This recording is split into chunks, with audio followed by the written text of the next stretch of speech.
They called it the Midas Plague, a name dripping with the sort of cruel, poetic irony the consortium so loved. It didn't turn you to gold. It turned you to crystalline dust. One moment, a living, breathing colonist on Xylos. The next, a glittering statue caught in a final scream, collapsing into a fine, shimmering powder that the wind carried to the next victim. The plague was a work of art, a masterpiece of bioterrorism that swept through the Xylos system in under a month, consuming every living thing that wasn't native to its alien soil. And, of course, they blamed us. Humanity, the newcomers on the galactic stage, the ambitious, reckless upstarts who had colonized Xylos against the consortium's advisement. It was a perfect pretext. I was there, on the orbital quarantine station, watching my own people dissolve into beautiful, deadly motes on the view screens. My name is Dr. Eris Thorne, and I was one of the lead xenobotanists on the Xylos terraforming initiative. I had dedicated my life to coaxing life from alien soil, to understanding how new ecologies could be born. Now, I was a witness to a world's death, branded a pariah by the very interstellar body I had sought to impress.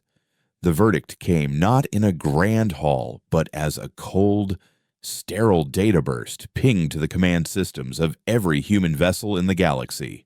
We were declared a vector species, a biological contaminant. Quarantine Protocol 734 was enacted. Exile. We weren't given a month. We were given one cycle to evacuate our star systems under the watchful guns of the consortium peacekeeper fleets. Every human world, from the cradle of Earth to the newest asteroid homestead, was to be abandoned. Our destination was not some lawless frontier, but a place specifically chosen for its cruelty, the Tenebrous system, known in hushed whispers as the consortium's graveyard. It was a solar system they had used for generations as a dumping ground for their most catastrophic failures. Worlds where terraforming had gone monstrously wrong, where experimental weapons had torn holes in reality, where engineered life had evolved into things of nightmare. It was a prison designed not just to hold us, but to break us, to erase the human stain with radiation, starvation, and horrors of the consortium's own making. The journey was a slow, agonizing funeral procession. Our armada was a joke gargantuan city ships retrofitted for deep space, lumbering ore haulers, and 1,000 smaller civilian vessels, all shepherded by the skeletal remnants of the Terran Defense Force. We were a species packed into metal coffins, running from a plague we didn't create, toward a damnation we didn't deserve. I found myself assigned to the Kronos, a massive agricultural vessel whose vast hydroponic bays were now crammed with refugees. The air was thick with the scent of recycled oxygen, unwashed bodies, and despair. My lab, once a state-of-the-art botanical research center, was now a makeshift infirmary. My diagnostic tools used to scan for the non-existent Midas plague in crying children. The consortium's lie was so complete, so insidious, that we began to fear ourselves. The sneering faces of the Kalshar fleet commanders, broadcast on a loop, told us we were unclean, that our very biology was a cosmic mistake, and in the dark, cramped corridors of the refugee fleet, people started to believe it. Every cough was a death sentence, every fever a prelude to turning into dust. It was a psychological war, and we were losing before the first shot was even fired. Presiding over this slow-motion collapse was Kalen Vance. He had been the head of corporate security for the Xylos Initiative, a man whose authority was written in the sharp lines of his jaw and the cold certainty in his eyes. In the power vacuum of the Exodus, He had seized control.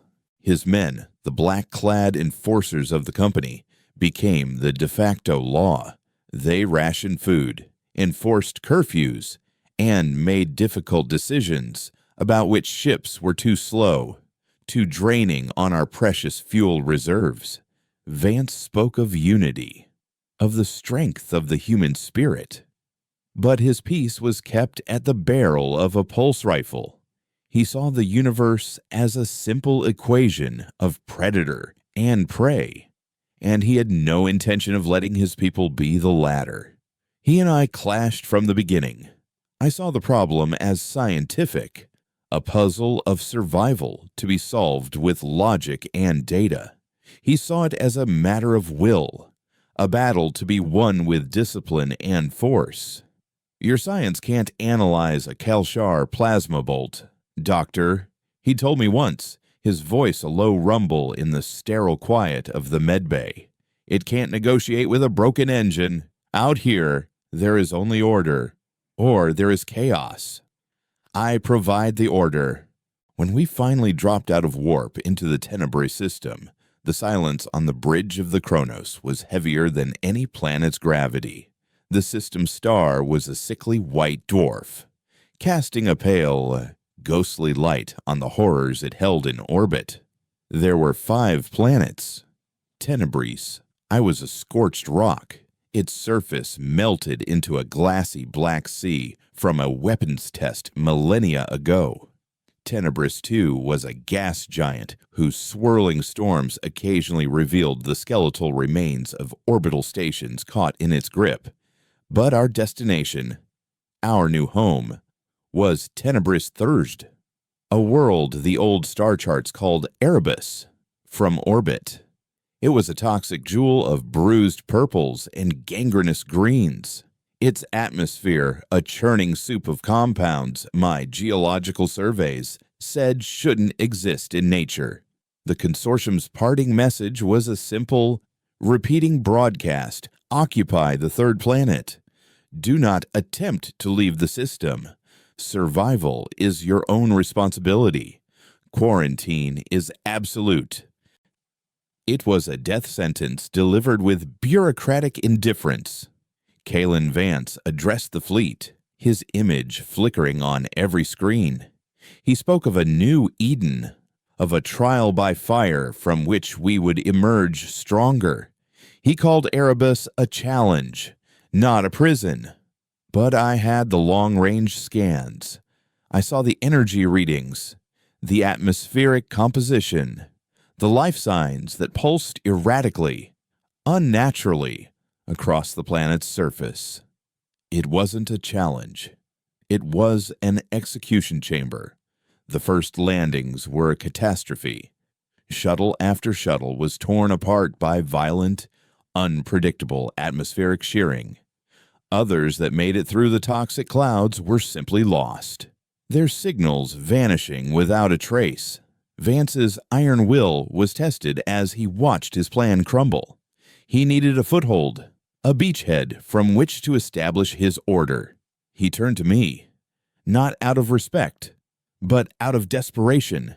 My team of scientists, the last remnants of the Xylos initiative, were the only ones who could make sense of the chaos. He gave me a shuttle, a security escort, and a simple command: find a place we can land before this whole fleet starves to death in orbit. Do not fail. My descent into Erebus felt like a journey into a dissected body. The clouds were layers of diseased tissue, corrosive and thick. We were tossed about in the turbulence, the groaning of the shuttle's hull a constant prayer against the storm. When we finally broke through, the world below was a fever dream. The landscape was a riot of phosphorescent flora, vast forests of pulsating, fungal-like trees that shed glowing spores into the perpetual twilight, jagged mountains of what looked like obsidian clawed at the sickly sky, and the air itself was hazy with a shimmering, violet mist. My spectroanalyzer screamed with warnings. The air was a cocktail of neurotoxins, mutagens, and airborne microbial agents that would dissolve standard filtration systems in hours. The spores were hyperallergenic. The violet mist was mildly radioactive. We touched down in a clearing where the glowing fungi grew shorter, like a field of diseased coral. My escort, 4 of Vance's best men, stepped out first, their armored environment suits looking pitifully inadequate against the alien landscape. I followed, my own suit's sensors immediately feeding a stream of terrifying data to my wrist-mounted compad. The ground was spongy, a thick mat of decayed organic material. The silence was the most unnerving part. There were no birds, no insects, no familiar sounds of life, just a low, almost subaural hum that seemed to emanate from the very soil. We spent 3 days in that hellscape, charting, sampling, analyzing. My team back on the Kronos worked around the clock, processing the data I sent. Flora was carnivorous. The water sources were acidic, and the planet's magnetic field was so unstable it played havoc with our electronics. But on the 3rd day, I found it. A cave system carved into the base of one of the obsidian mountains. The entrance was shielded from the spore fall, and deep inside, the air was different. Thinner, yes, but cleaner. My analysis showed that the rock itself, a unique crystalline formation, was acting as a colossal natural filter, neutralizing the worst of the atmospheric toxins. It was breathable. Barely. More importantly, the cave led to a vast subterranean cavern, a space large enough to house thousands, shielded from the radiation and the horrors of the surface. As I transmitted the findings, a sense of grim triumph washed over me. It wasn't a home, but it was a chance. Before we could celebrate, Erebus showed us its teeth. One of Vance's men, a young corporal named Rex, began screaming. He tore his helmet, his voice a distorted shriek over the comms. We saw his suit's integrity alarms flash red just as he ripped the helmet off. He took one breath of the outside air and his body began to convulse. But he didn't die. Not right away. His skin began to shimmer, taking on the violet hue of the mist. His bones cracked and reformed under his flesh, elongating his limbs, twisting his body into a horrifying new shape. In less than a minute, the human soldier was gone, replaced by a lurching, multi-jointed creature with glowing purple eyes that stared at us with an alien intelligence.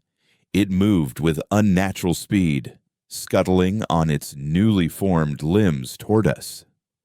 The remaining soldiers opened fire, their pulse rounds splashing harmlessly off its shimmering hide. It was on them in a second, its hands, now elongated into razor-sharp talons, tearing through their armored suits as if they were paper. I ran.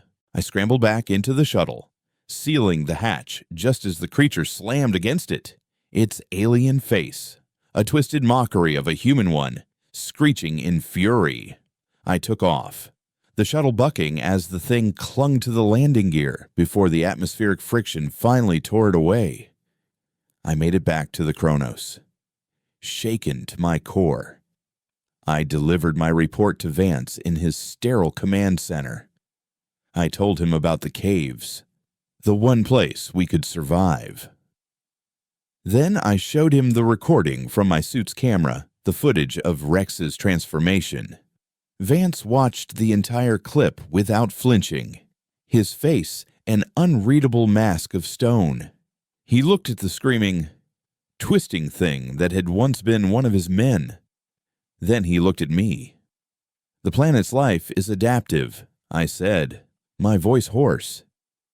"It doesn't just kill intruders, it converts them. It assimilates them." Vance was silent for a long time. The only sound was the low hum of the ship's life support. Finally, he nodded slowly. "You found us a place to live. Doctor, that is all that matters." He turned to his communications officer. "Begin the landings. Target the cave system. Operation Bedrock is a go." He turned back to me, his eyes cold and hard. "As for the native life, we will adapt as well. We will learn to fight it. We will learn to kill it. Humanity did not come this far to be undone by a hostile ecosystem." But as I left the bridge, I saw something else in the data. The Midas Plague, the crystalline dust, had unique resonant frequencies, almost like a data signature. The spores on Erebus, the mutagens in the air, they had a similar, almost identical resonance. It was a faint connection, a whisper in the static, but it was there. They hadn't just sent us to a random graveyard. They had sent us to the source, the architects of the Midas Plague, the ones who had framed us, had sent us to the very planet where they had engineered their horrors. This wasn't just a prison. It was a laboratory, and we were the new test subjects, standing at the viewport, watching the first wave of shuttles descend toward the dark mountains of Erebus. I felt a new kind of rage take root in my soul. It wasn't hot and loud like Vance's. It was cold, patient, and precise. He wanted to build a fortress and survive. I wanted to understand. I wanted to turn their laboratory into a weapon. They had cast us out as a plague, but I would see to it that we became the cure, a cure for the consortium itself, and it would be delivered in fire and blood. Operation Bedrock was not an evacuation. It was a controlled fall into hell. For 72 agonizing hours, a constant stream of shuttles and landers pierced the toxic veil of Erebus. Each journey a gamble against the planet's violent atmosphere. We lost ships. I watched from the command hub we'd established near the mouth of the Great Cavern as a transport carrying 300 souls was torn in half by a wind shear, its debris swallowed by the purple mists. Vance, standing beside me, didn't even blink. He just pointed to the next vessel in the queue on the tactical display. "Keep the spacing tight," he commanded, his voice a flat, hard thing in the echoing chamber. "The approach corridor is a bottleneck. We clog it. We all die up there." He was right. Of course. His brutal pragmatism was the only reason we weren't a cloud of frozen corpses in orbit. He'd instituted a triage system that chilled me to the bone. Ships with the most essential personnel and equipment went first.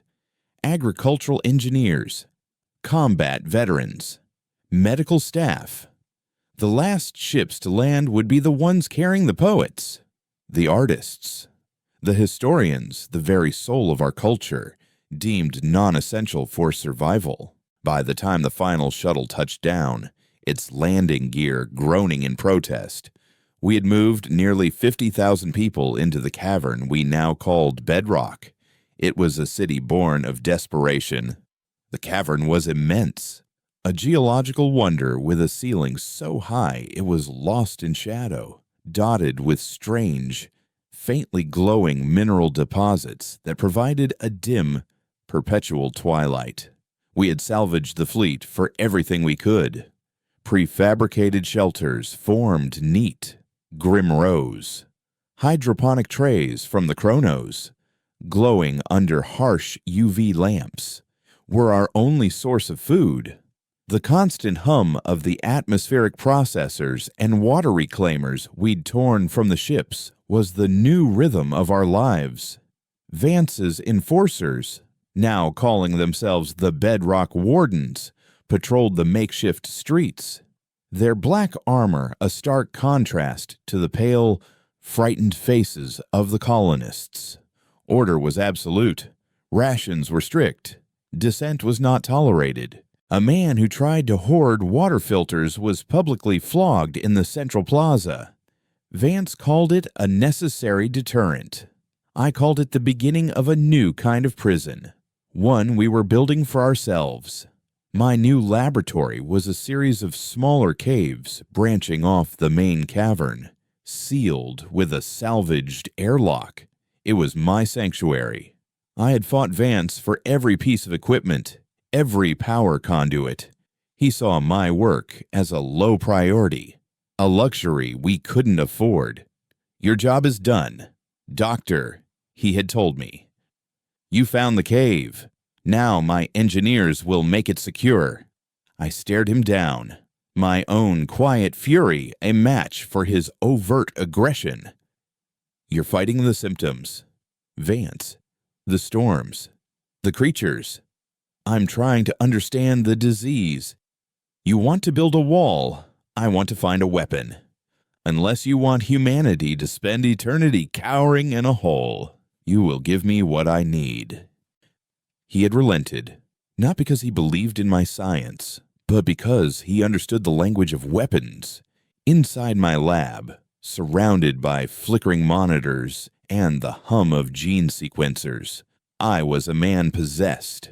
I analyzed the data from Rex's transformation, the atmospheric samples, the soil composition.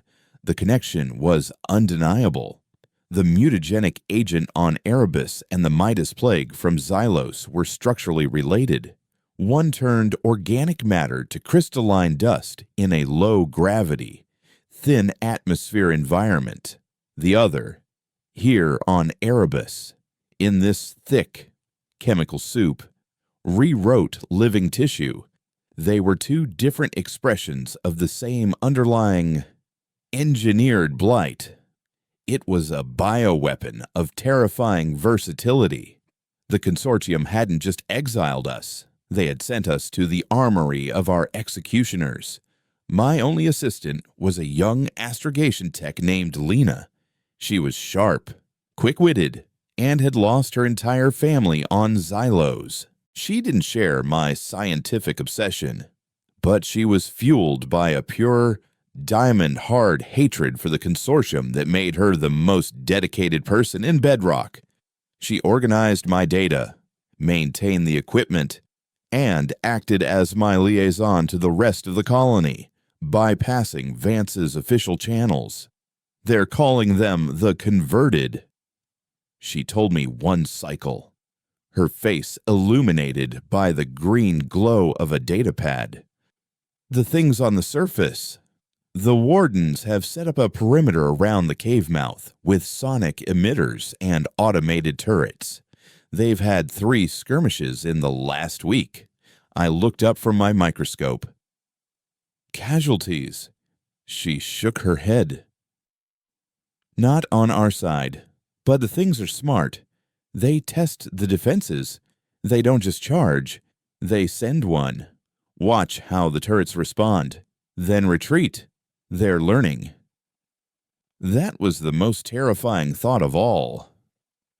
The creature that had been Rex was not a mindless beast. It had displayed tactical awareness. The mutagen didn't just change the body. It seemed to preserve, or perhaps even enhance, a form of predatory intelligence. We were trapped in a cage with a monster that was actively studying the locks. For weeks, life settled into a grim routine. The hydroponic farms produced a tasteless but nutritious algae paste that constituted our entire diet. The engineers, under Vance's command, fortified our position, drilling deeper into the mountain, creating secondary command centers and armories. But the psychological toll was immense. We lived without a sun, our days and nights governed by the humming of the chronometers.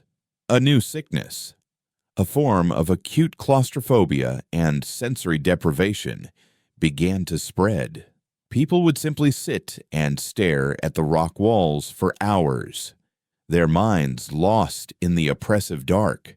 Vance's solution was more work details, more drills, more discipline. He was trying to keep the darkness at bay with sheer momentum, but I could see the cracks forming. The first major breach happened on the 34th cycle. It came not from the main entrance, but from below. A team of geologists drilling for geothermal vents broke through into an unknown lava tube, a network of tunnels that honeycombed the mountain beneath us, and something was waiting in them. The attack was swift and brutal. The creatures that swarmed out of the tunnel were different from the one I had seen. They were smaller, faster, built for navigating tight spaces. They moved with a coordinated, insect-like purpose, overwhelming the drilling team before they could even send a proper distress call. The alarms finally blared through bedrock, a sound that sent a jolt of primal fear through the entire population. Vance's wardens responded instantly, forming a perimeter around the breach, their pulse rifles cutting bright, violent lines in the dim cavern. The battle was chaos. The screeching of the creatures, a sound that scraped at the soul, echoed off the cavern walls, mingling with the shouts of the wardens and the sizzle of plasma fire. I knew this was my only chance. "I need a tissue sample," I said to Lena, my voice steady despite the adrenaline pounding in my veins. Fresh, uncontaminated by plasma burns. She looked at me as if I were insane. "They're slaughtering a whole squad down there. Eris, we can't." "We have to." I cut her off, grabbing a cryo sampler and a biopsy laser.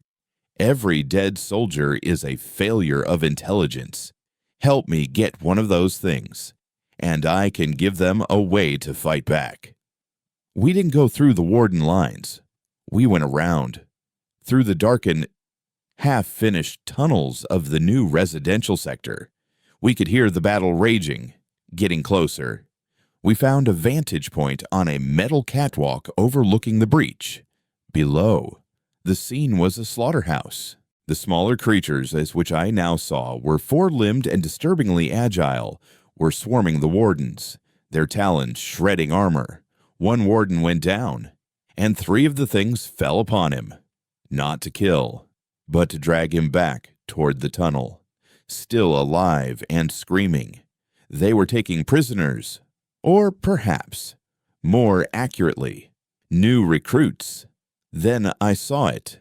One of the creatures, caught in the leg by a plasma burst, had been separated from the main group. It was limping, trying to crawl back into the shadows near the base of our catwalk. "There," I whispered to Lena, pointing. "Distract them, but for God's sake, don't get yourself killed." Lena, to her credit, didn't hesitate. She grabbed a discarded power conduit, ran to the edge of the catwalk, and slammed it against the railing, creating a shower of sparks and a loud, clanging noise. A few of the creatures' heads snapped in our direction, their glowing eyes fixing on the distraction. It was all the time I needed. I rappelled down the side of the catwalk on a utility cable, dropping the last 10 feet to the cavern floor. I landed hard, my knees screaming in protest. The injured creature hissed at me, dragging itself backward. It was a terrifying sight up close, its skin a mottled gray and purple, its face a hellish fusion of human and insectoid features. I raised the biopsy laser, my hands shaking. I needed a clean sample from the central nervous system, if it even had one. I aimed for the base of its skull-like head. Just as I was about to fire, it lunged, faster than I could have imagined. Its talon-like hand shot out, not at my throat, but at the cryo sampler on my belt. It knew. It understood what I was trying to do. Before its claws could find their mark, a single, precise pulse bolt slammed into its head, exploding it in a shower of violet ichor. I looked up. Vance stood on the catwalk above, his rifle smoking, his face a mask of cold fury. "Get your sample, Doctor." He bit out through the comm. and then get the hell out of my kill zone. I didn't need to be told twice. I used the laser to slice a deep core sample from the creature's torso and sealed it in the cryotube. I scrambled back up the cable, my heart hammering against my ribs. The Wardens, reinforced and reorganized under Vance's direct command, were pushing the creatures back, forcing them into the tunnel with controlled explosives and streams of liquid nitrogen that froze them solid. Back in the lab, with the sounds of the battle fading, I worked with a feverish intensity. Lena stood guard at the airlock, her face pale. I loaded the sample into the gene sequencer. The machine hummed, its processors working to map the incredibly complex biological structure of the converted. For hours, I watched the data stream across the monitor, a language of life that was both alien and sickeningly familiar. Then I found it, buried deep within the non-coding regions of the creature's DNA, a place where nature stores its evolutionary junk, was a sequence that didn't belong. It was a digital watermark, a string of synthetic base pairs that formed a perfect, repeating code. It was a manufacturer's signature. I ran it through the database I had salvaged from Xylos, a library of every known corporate and governmental genetic marker in the galaxy. The match came back in less than a second. My blood ran cold. It wasn't just a consortium marker, it was specific. It belonged to the consortium's Special Projects Division, their Black Ops Bioweapons Research Wing. Erebus wasn't just a dumping ground or a laboratory. It was an active weapons factory. The things we were fighting, the things our people were being turned into, were not a planetary defense mechanism. They were soldiers. They were being grown, engineered, and programmed. We weren't just test subjects in their experiment. We were the raw materials. I leaned back in my chair, the cold truth of our situation settling over me like a funeral shroud. Vance thought he was fighting a war against a hostile planet. He was wrong. We were fighting a proxy war against the very architects of our exile. He wanted to build a bigger wall, but the enemy wasn't just outside. The enemy was in our very DNA, waiting for the signal to transform us. I now held the proof that could galvanize our people, that could turn their despair into righteous fury. But it was a truth that could also shatter the fragile order Vance had built, plunging us into a civil war in the dark. I looked at the string of code on my screen, the signature of our makers. Vance saw survival in the barrel of a gun. I was beginning to see it in the heart of the virus. He wanted to kill the monsters. I had to learn how to control them. The revelation in my lab changed everything. It was no longer a question of survival, but of reclamation. The manufacturer's signature in the creature's DNA was a key, a Rosetta Stone to our damnation. I didn't tell Vance. Not yet. Handing him that information would be like giving a torch to a man standing in a munitions depot.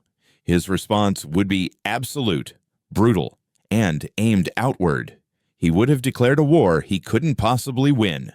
Throwing our limited resources against the specter of the consortium in a blaze of feudal glory. He saw the converted as alien monsters to be exterminated.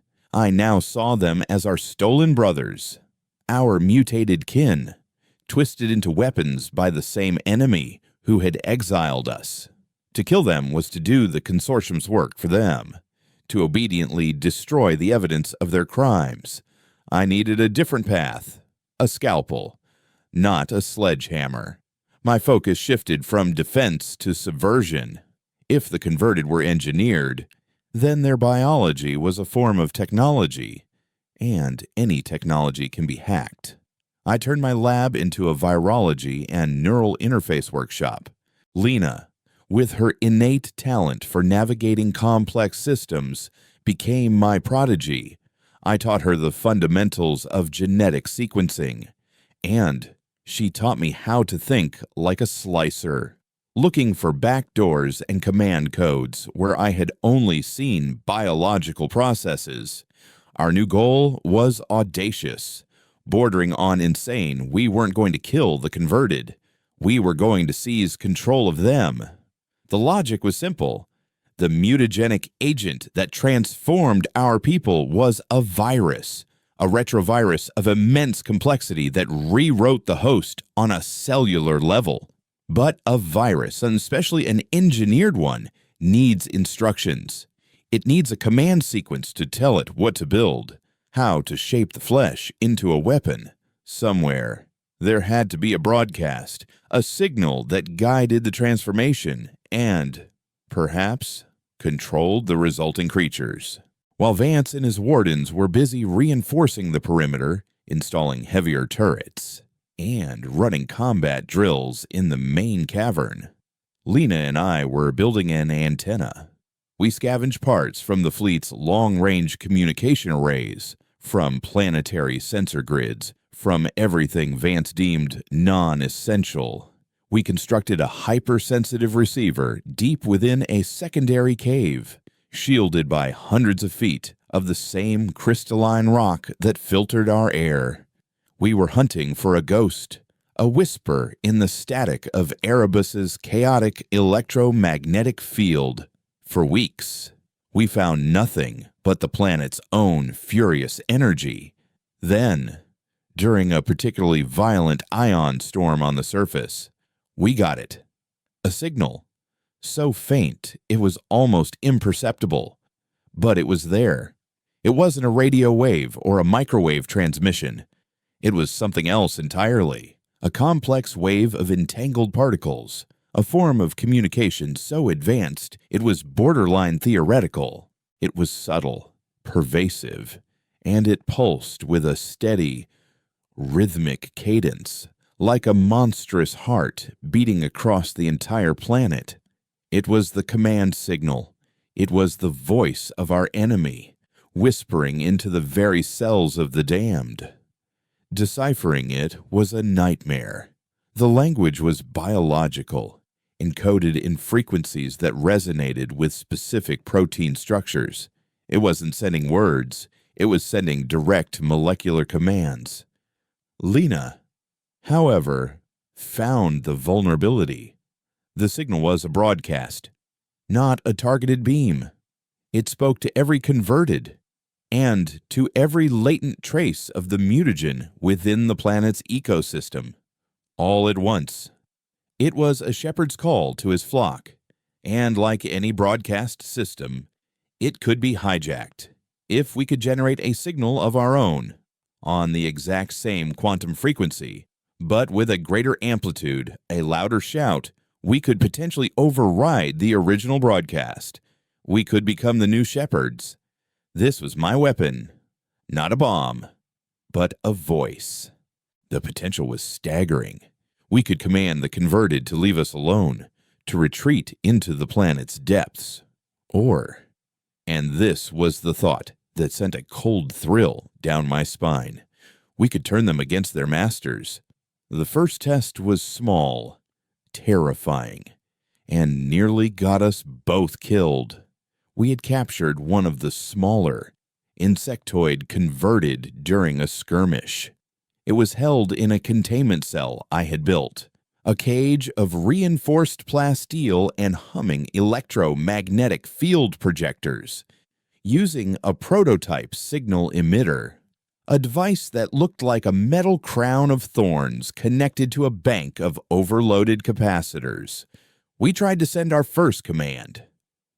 I based the command on the simplest biological imperative I could find in the signal cease. A simple stop order. I activated the emitter. The capacitors whined. The air in the lab crackled with ozone. And for a terrifying second, nothing happened. The creature continued to hurl itself against the plasteel walls. Then it froze. It went utterly still. Its multi-jointed limbs locked in place. its glowing eyes dimming to a dull purple. It worked. Lena let out a breath she'd been holding for a full minute. Eris, you did it. But the victory was short-lived. The creature remained frozen for precisely 3.7 seconds before its body began to violently convulse. A horrifying screech tore from its throat as its head snapped back at an impossible angle. Its body contorted, its bones breaking and resetting as if it were caught between two opposing commands. A wave of biofeedback surged back through our emitter, blowing out every capacitor in a shower of sparks and plunging the lab into darkness. In the emergency light, we watched in horror as the creature collapsed, its body dissolving not into dust, but into a pool of gray, protoplasmic sludge. I had given it a command it couldn't reconcile. I hadn't just told it to stop. I had crashed its entire biological operating system. We had failed. We had created a kill switch, not a control switch. It was a useful weapon, you're to be sure, but it wasn't the key I was looking for. To truly control them, we couldn't just shout over the master's voice. We had to learn to speak its language. Meanwhile, Vance's grip on bedrock was tightening. The constant threat from the surface and the discovery of the tunnels below had given him the justification he needed to implement full martial law. Food was no longer just rationed, it was distributed in communal mess halls under the watchful eyes of the wardens. Movement between sectors was restricted. A curfew was strictly enforced. He had turned our city of hope into a perfectly efficient, perfectly miserable military barracks. His methods were working, in a way. The colony was secure. The hydroponic farms were exceeding their quotas. No one starved. No one was taken by the monsters. But the soul of our people was shriveling. The despair was becoming a palpable thing, a cold fog that clung to the rock walls. Vance and I existed in a state of Cold War. He knew I was working on something in my fortress of science, as he mockingly called it, and he left me alone. For now.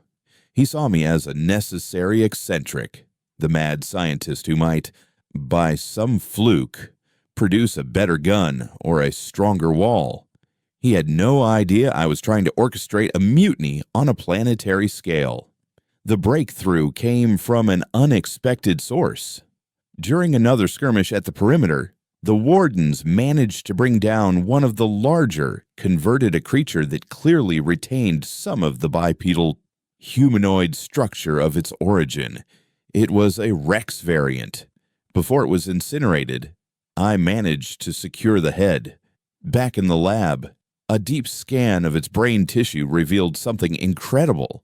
While most of the brain had been terrifyingly rewired, a small, insulated part of the prefrontal cortex, the seat of human identity and memory, was still intact. Though dormant, it was like a ghost in the machine, a flicker of the person that had been lost. The consortium signal, I theorized, was a blunt instrument. It activated the mutagen, guided the physical change, and imparted basic commands: attack, defend, gather. But it couldn't completely erase the host's consciousness. It just buried it, suppressed it under layers of alien instinct and programmed aggression. This changed the equation entirely. We didn't need to create a new command. We needed to awaken an old one. We had to find a way to bypass the consortium signal and speak directly to the dormant human consciousness within.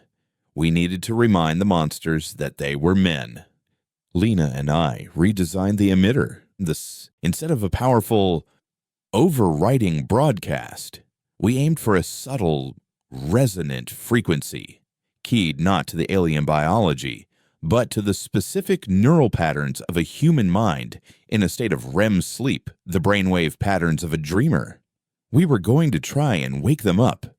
We needed a new test subject, but I couldn't risk another feedback loop that would destroy it.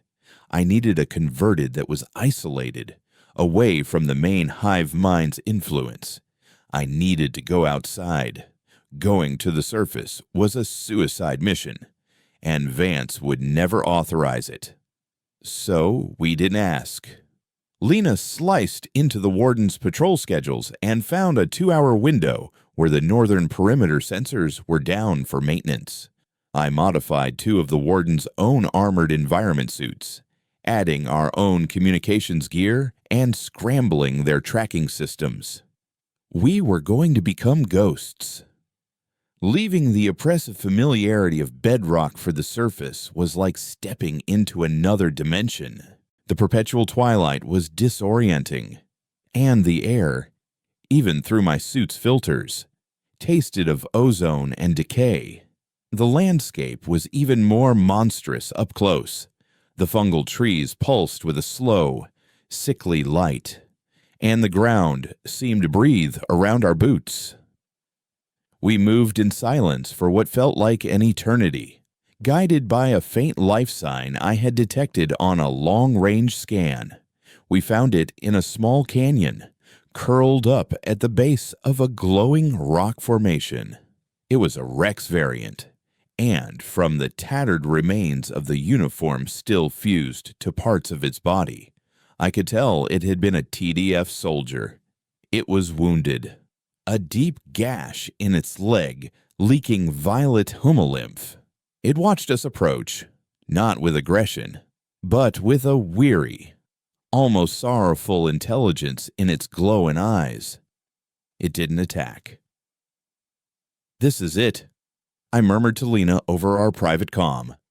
"Set up the emitter. Keep the power low." Lena deployed the small, tripod-mounted device, aiming its dish at the creature. I checked my biomonitor. The creature was calm, its energy ratings low. It was either dying or waiting. I took a breath. Activating. I sent the signal, not a command, but a question. It was a complex waveform woven from the EEG patterns of a human mother comforting her child.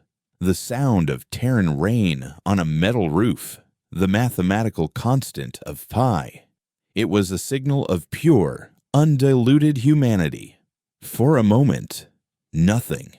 The creature just watched us, its head tilted. Then, its whole body shuddered.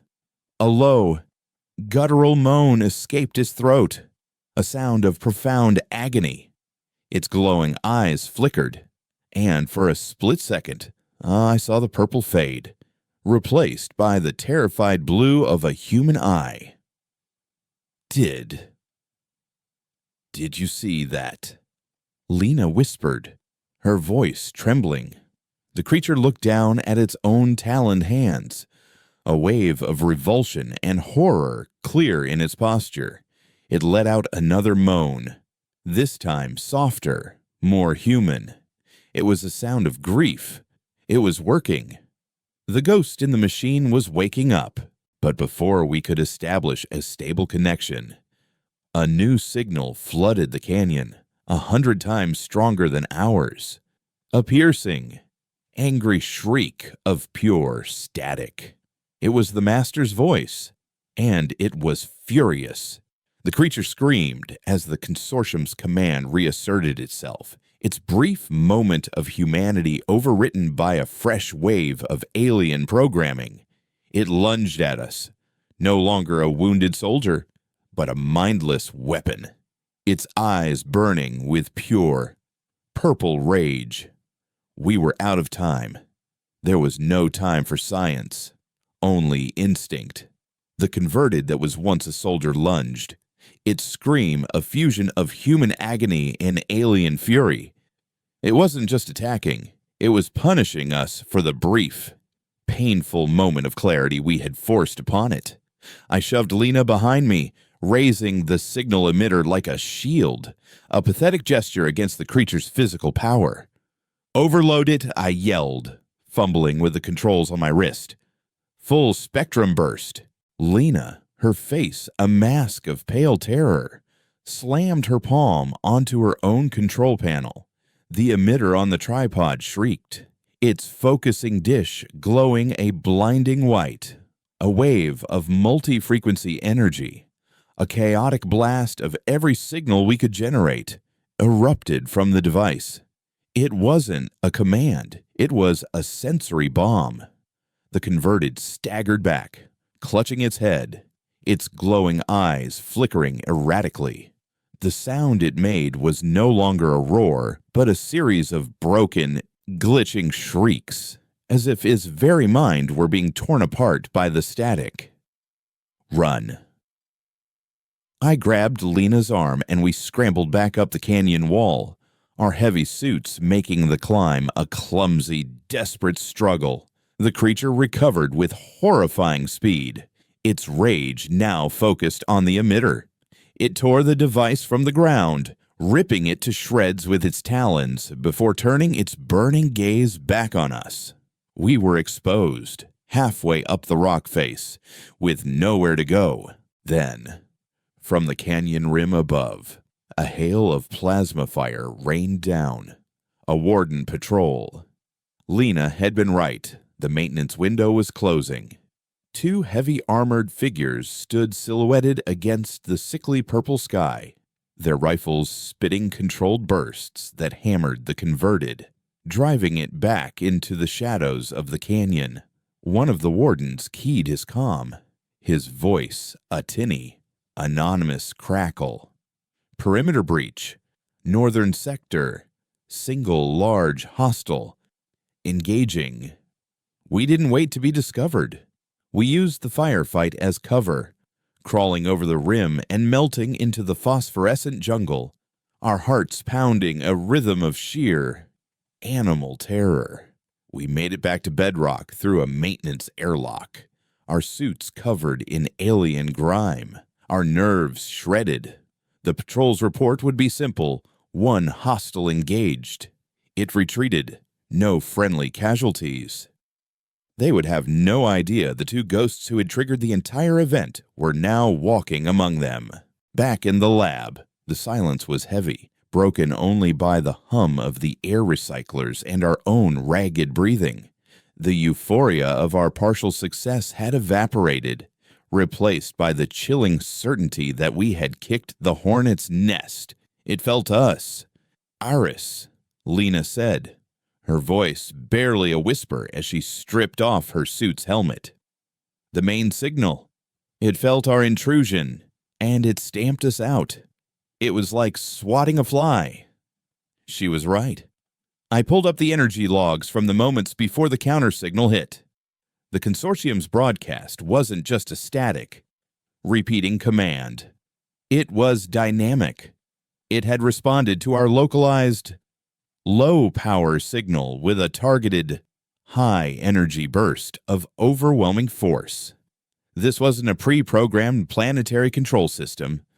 There was an intelligence behind it, an operator, a warden for this entire prison planet, and we had just rattled the bars of our cage. "We can't try that again," I concluded, running a diagnostic on our damaged equipment. Broadcasting our awakening signal is like lighting a flare in the dark. It just shows the enemy where to shoot. We proved the concept, but the method is a death sentence. The new reality was grim.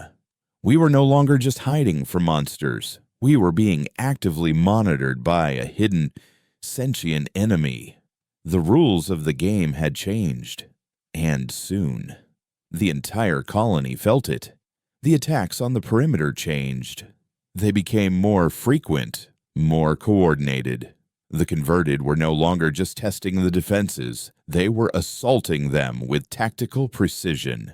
Small, insectoid creatures would draw the automated turret's fire, allowing the larger, more powerful Rex variants to slam into the barricades at weak points.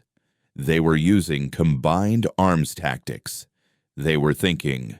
It was Vance's worst nightmare come to life.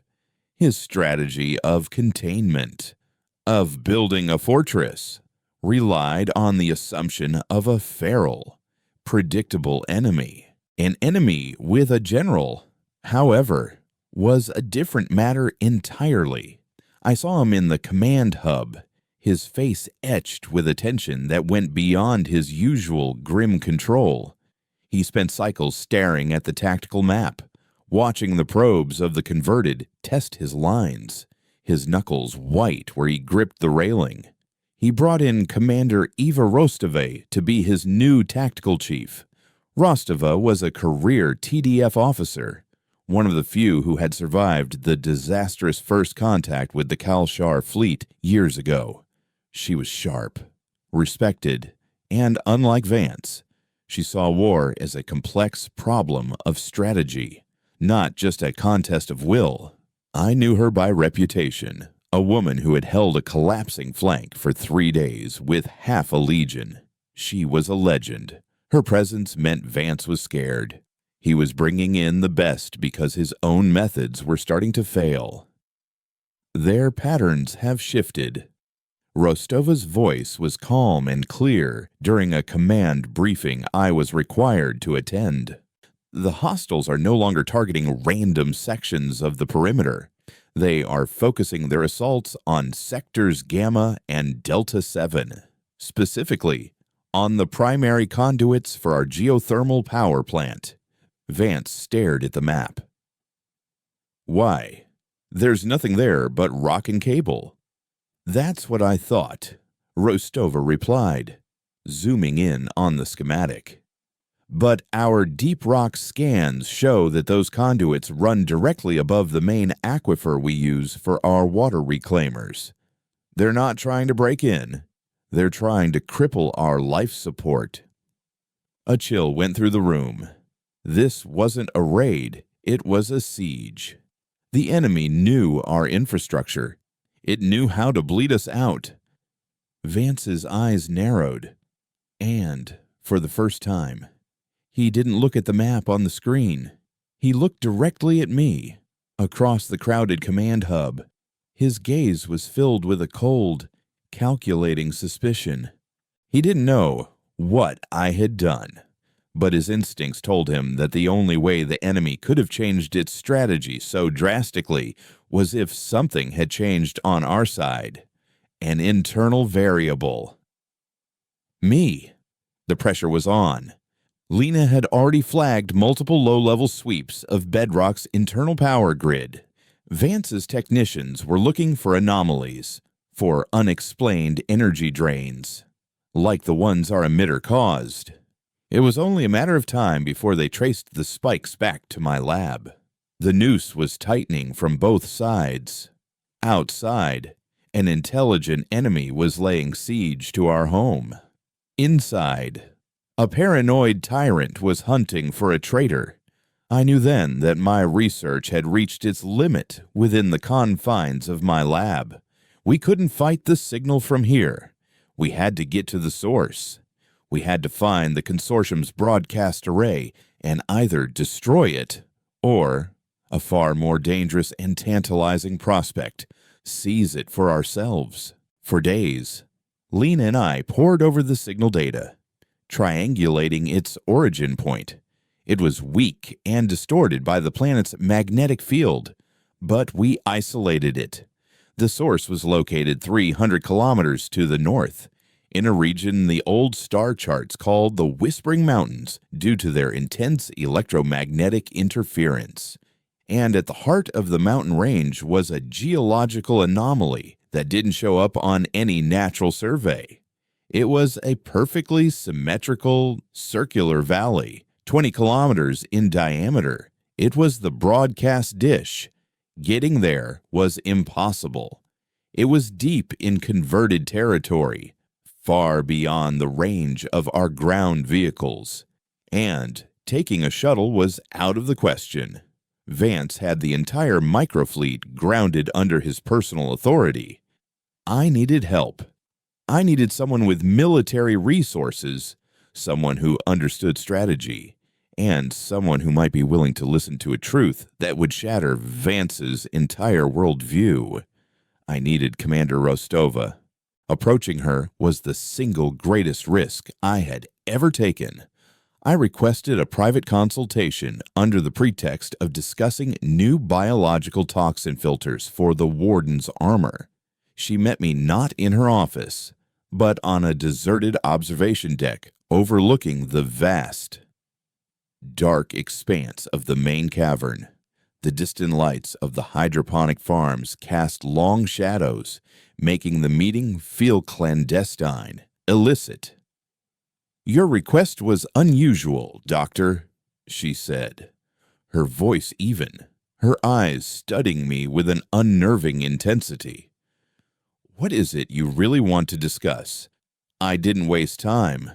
I handed her a data pad. "What I'm about to show you is treason under Vance's rule, but I believe you are a soldier first and his enforcer second. What you see on that pad is the truth of this war." The data pad held everything: the manufacturer's signature in the converted DNA, the recording of the soldier's moment of lucidity, my analysis of the enemy's new tactics, and my theory of a guiding intelligence. She stood in silence for a full 10 minutes, her face unreadable as she absorbed the data. The only sound was the distant hum of the city.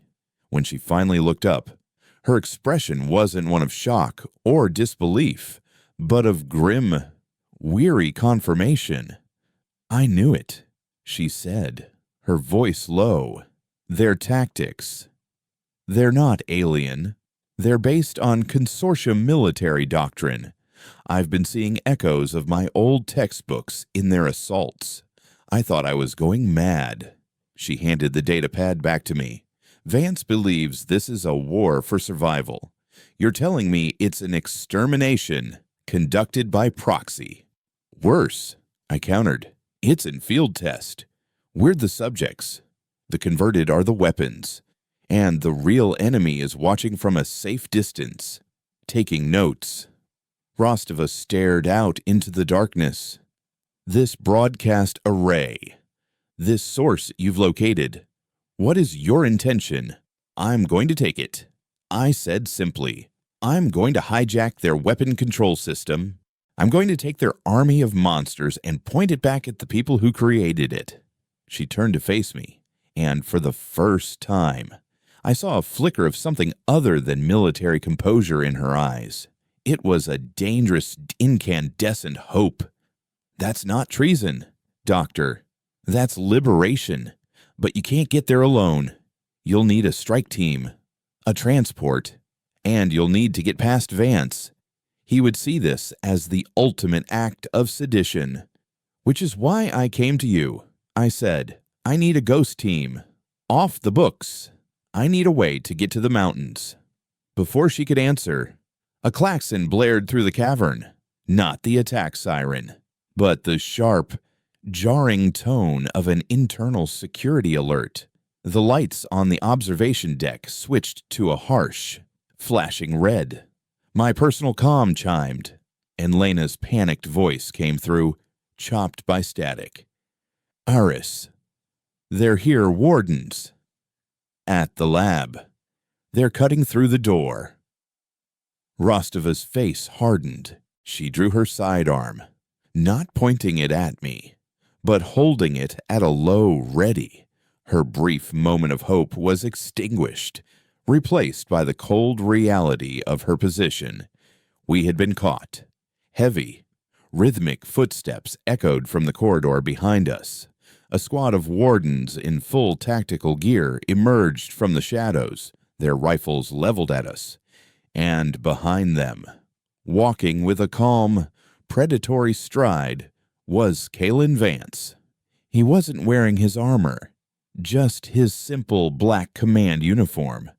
But he seemed more imposing than ever. He stopped 20 feet from us, his eyes locking onto mine, ignoring Rostova completely. His face was devoid of emotion, but his voice, when it came over the cavern's comm system, was as cold and final as a tomb. "Dr. Thorne, your little science project is over. We need to have a conversation. You, me, and a military tribunal. He gestured with his chin towards his men. Take them both. Rostova didn't even hesitate. In the split second between Vance's command and his warden's advance, she moved.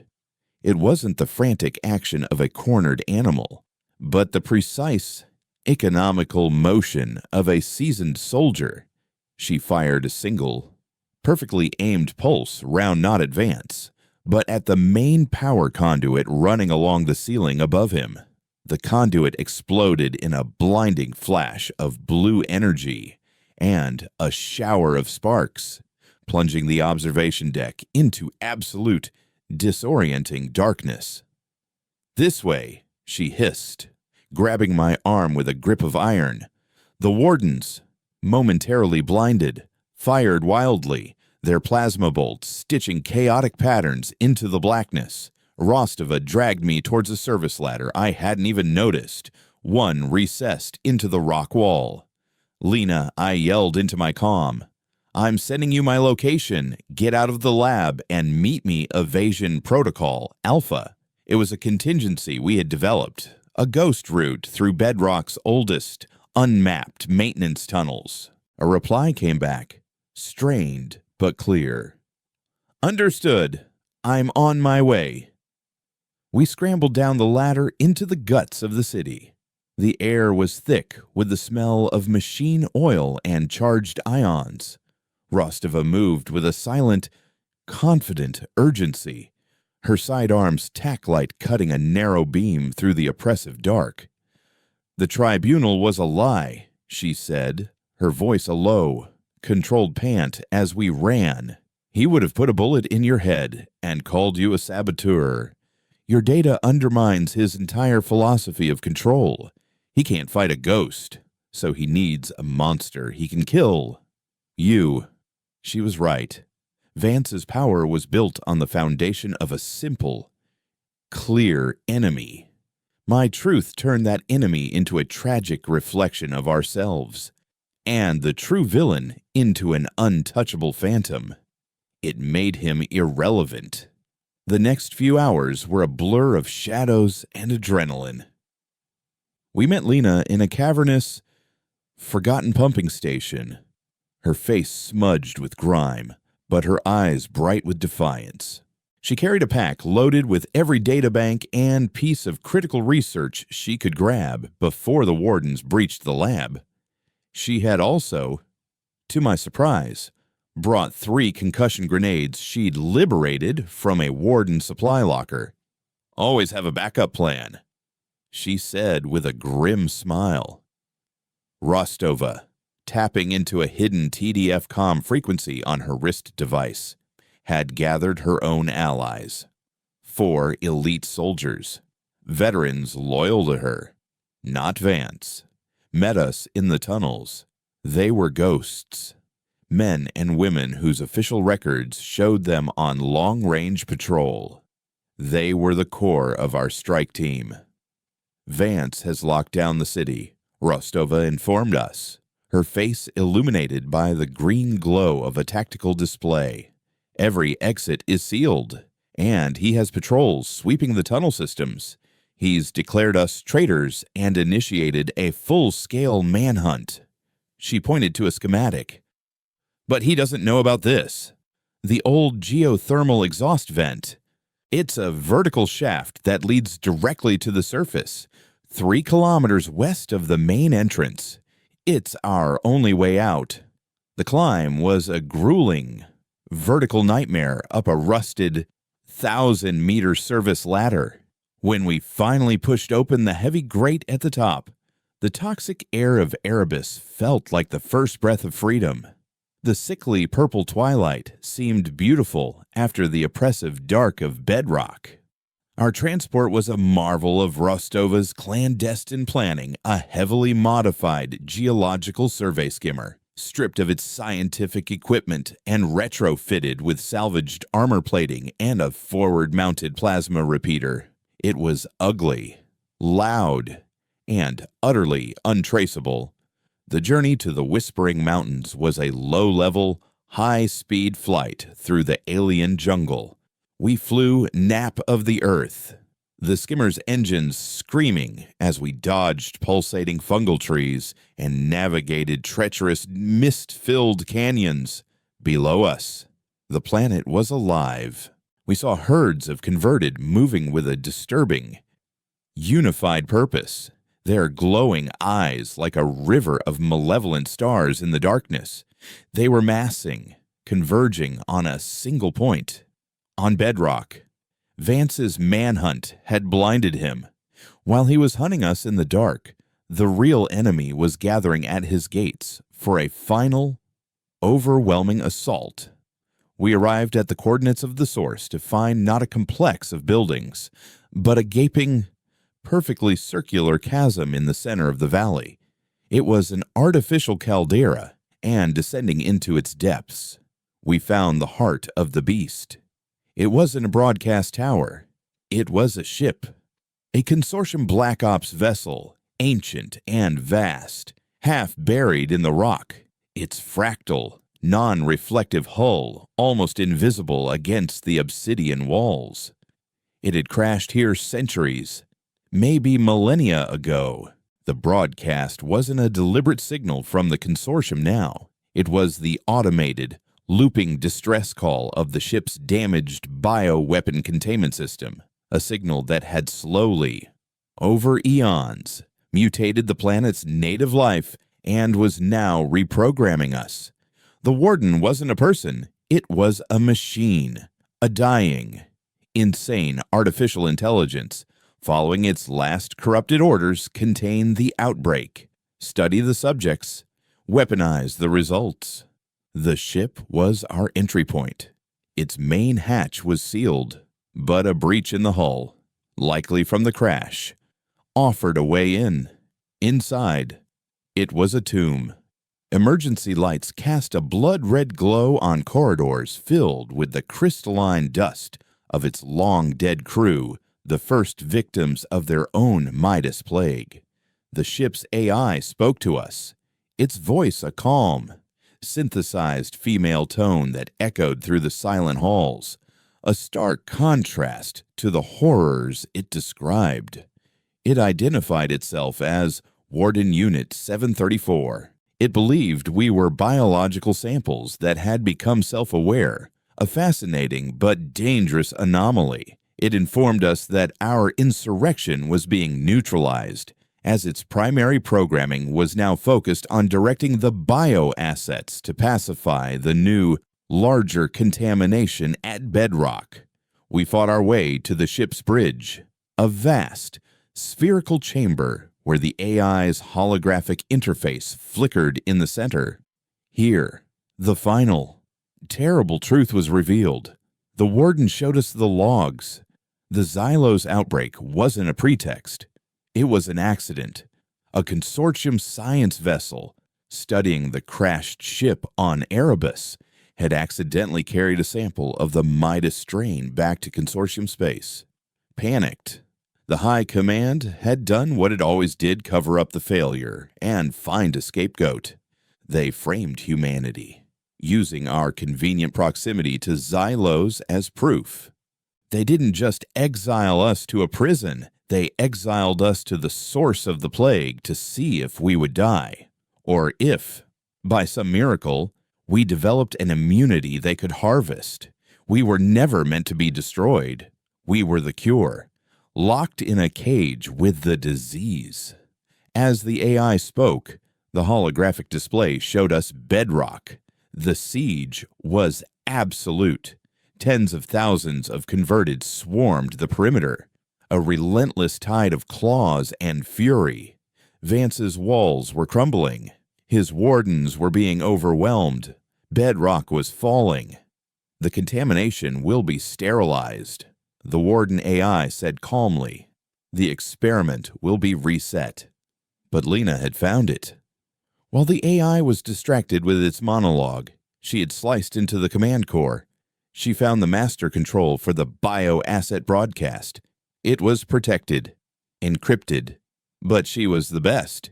"I can't shut it down from here," she said, her fingers flying across a holographic interface. but I can change the target. My eyes met Rostova's. We both understood. This was the moment. Do it, I said to Lena. The broadcast array isn't just a speaker, Lena said, a fierce, triumphant grin on her face.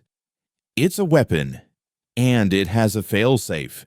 If the containment is irrevocably breached, the core is designed to send out one final, massive pulse, keyed to the signature of its creators.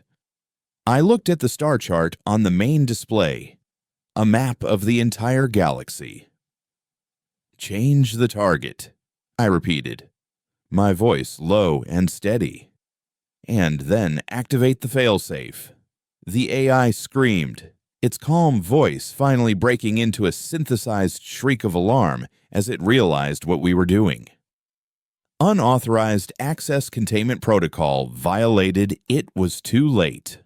On the bridge, a new signal pulsed out, not a command of control, but one of pure, raw identity, the human EEG patterns we had tested in the canyon, amplified 1,000,000 times and broadcast on the Warden's own network. On the plains outside Bedrock, the tide of the converted faltered. The creatures stopped, their heads snapping up as if hearing a new, irresistible song. The fury in their eyes was replaced by a dawning, agonizing confusion. The ghosts in the machine were waking up, all at once. And then Lena triggered the failsafe. A wave of pure energy erupted from the ship, not of sound or light, but of pure information, a quantum data burst that piggybacked on the consortium's own network of entangled communicators. It was a message, a virus, and a cure all in one.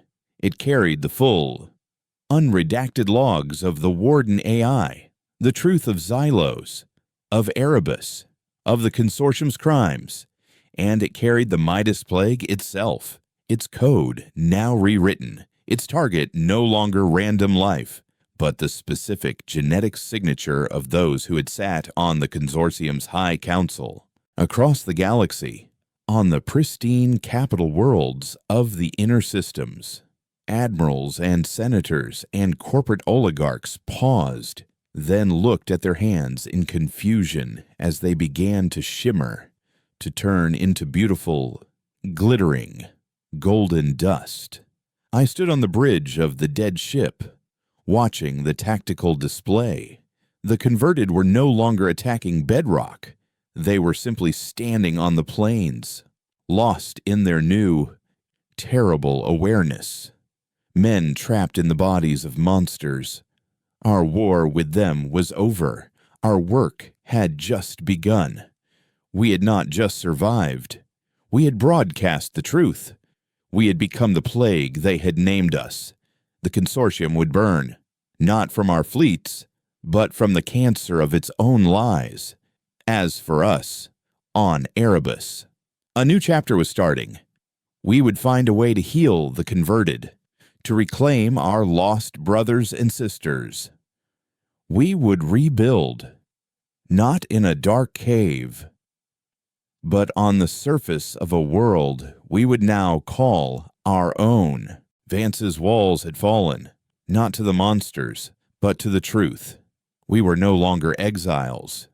We were the inheritors. We had been cast into the dark, and we had come back carrying the dawn.